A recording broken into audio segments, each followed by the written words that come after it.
akkam gurbaa jirta qabdaa nagaa fayyaa kan nagaa balleessul kam gaafatu kan wayya kan nagaa balleessul kam gaafatu kan wayya hin beeka jechuufis na wallaalchisanii hin beeku jechuufis na yaadachiisanii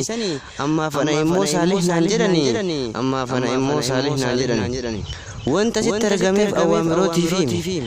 waanuma awwaamirootii fi waanuma kennaafi nuti oromoonni goota meeqa qabnaa haasofnee waa fixna isaan nan du'anii biyyee itti salphattu hunduma isaanii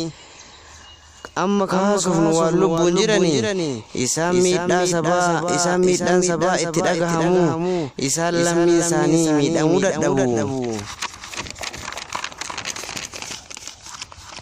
isiniifan hima garii maqaa isaanii isaan keessa tokko Jawaar Muhammadii kan itti aanu immoo nafaana bu'aatii hin dhufaasii gadi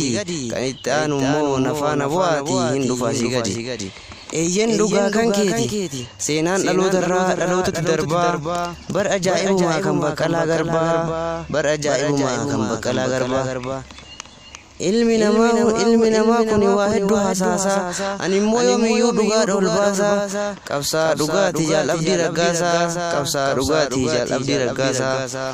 tokko lama sadii afur jennee tiyaanaa goota cimaa qabna akka Hamzaa Booranaa jabeessa Oromoo ni jajjabeeffanna waa lakkaa'amee fitna goota qaalii qabna kun gammachuu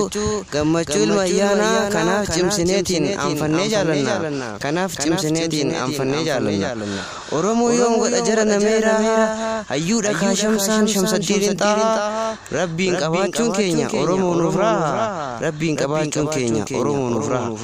waan jara kanneenii hin gaggabaabse keessattuu Jawaariin maqaayyuu hinka Jawaar Muhammad kan nama jaalatu namni isa jaalatu kan wanti naasa'u nama keessa yaa'u